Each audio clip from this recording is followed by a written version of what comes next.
What's up, guys?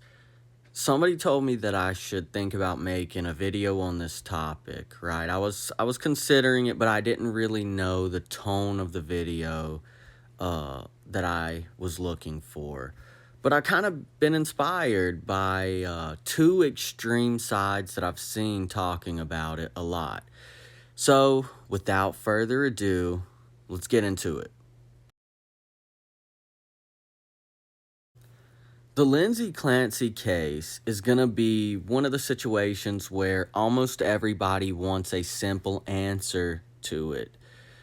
But that's not what we have here. No matter what you guys want, that's not what's happening. She's a monster. Put her at a firing squad. Me too, Lindsey, right? Same, Lindsey, same. And they're holding their child. Me too, Lindsey, like it's the new Me Too movement. Or people acting like she's some type of demon or something like this, right? And I think both of these emotional responses really miss the mark of what this tragedy represents. On January 24th, 2023, Lindsey Clancy took the lives of her three children: 5-year-old Cora, 3-year-old Dawson, and 8-month-old Callan. And there's nothing that myself or anyone else can say that makes this less horrific. Those children were completely innocent. They deserved a life, a chance at a dignified existence, right? They deserve their mother to love them and protect them and cherish them, right? I saw an influencer saying there's stories of women lifting cars off of their children, right? It's true. It's true. But instead, their lives ended inside their own home at the hands of their mother, the person who arguably was supposed to love them more than anyone else. There's no romanticizing that. There's no girl power. There's no excuse me, this is what happened. You know, it's look, this is where I think people need to slow down.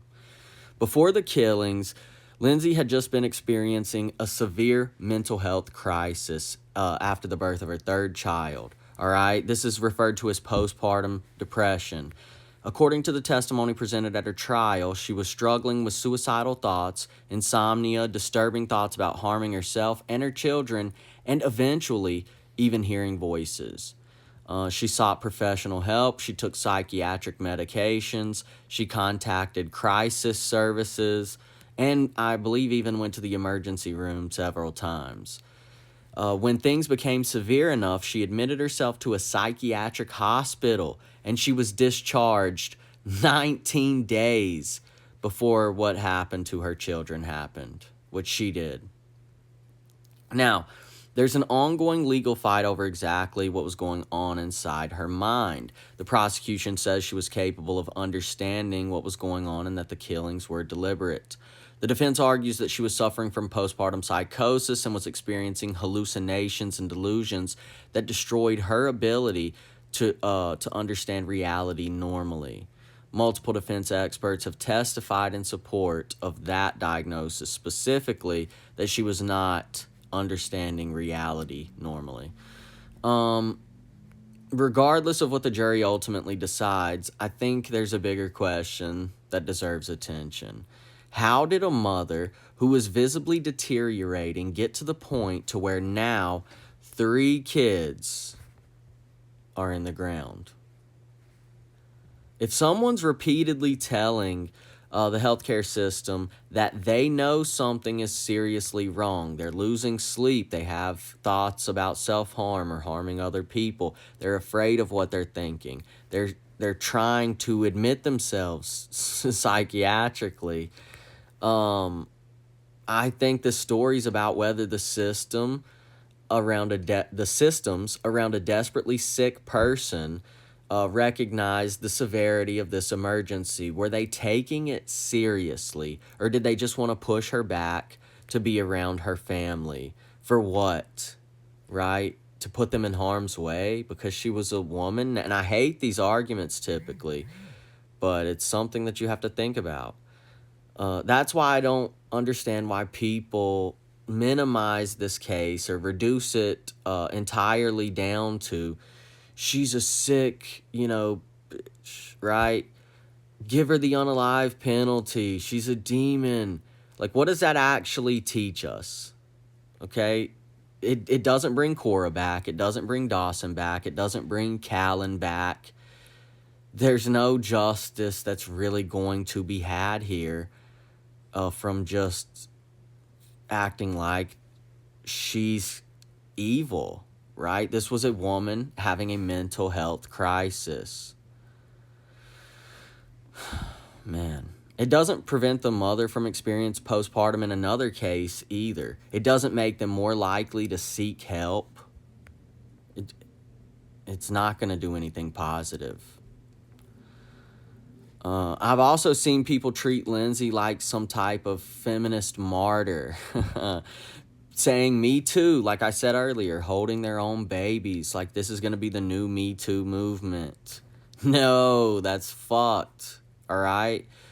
You can believe that a severe mentally ill person deserves compassion and treatment without turning the person who took the lives of 3 children into a symbol of empowerment, all right? That's just cooked, guys. Those things are not contradictory. To pretend like they are is equivocation, okay? Compassion does not require glorification. There were no winners in this story. A mother's life was destroyed, a father lost 3 children, and 3 children lost their lives.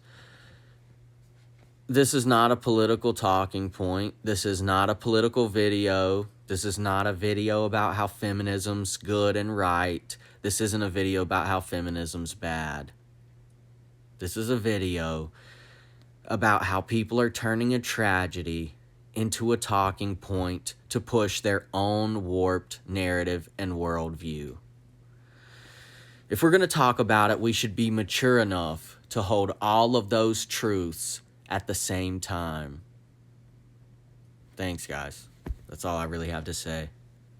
I'm sorry, but the conspiracy theories you guys are creating around this lady who killed her 3 children has proven to me that I actually don't want a jury of my peers to do anything about a case I'm in. You niggas are stupid, you're brain dead, you're gullible, and you're so proud of your lack of any research or skill, and I can't take it. I'm seeing motherfuckers in comments talking about, well, Leos don't kill their children, but he's a Gemini. A Leo and a Gemini, that's toxic. They're birth signs, nigga. That's what you're basing your belief on whether or not someone killed 3 children off of?